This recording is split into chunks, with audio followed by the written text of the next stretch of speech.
ఎప్పుడు మనం పోపు పెట్టుకున్న వెంటనే మూత పెట్టుకోవడం వల్ల ఆ ఫ్లేవర్ అంతా కూడా లోన లాక్ అయి ఉంటుంది. ఒక 5 మినిట్స్ తర్వాత మనం కలుపుకోవాలి. ఈ రసం చాలా టేస్టీగా ఉంటుందండి. వేడి వేడి అన్నంలో ఇది వేసుకొని తింటే అద్భుతంగా ఉంటుంది. ఇంక మన అప్పడాలు గానీ, ఏదైనా ఫ్రై కాంబినేషన్‌తో చాలా బావుంటుందండి. ఇంకా పిల్లలైతే యాజ్ టీజ్‌గా ఒక బౌల్‌లో వేసిస్తే అదొక సూప్‌లా గూడా తీసుకోవచ్చు. హెల్త్‌కి హెల్త్, టేస్ట్‌కి టేస్ట్.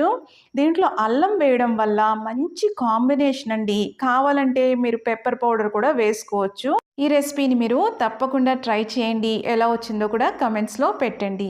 ఈ రెసిపీ కనుక మీకు నచ్చినట్టయితే లైక్ చేయండి, షేర్ చేయండి.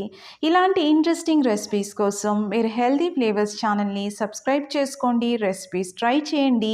ఎలా వచ్చినాయో కూడా కమెంట్స్‌లో పెట్టండి.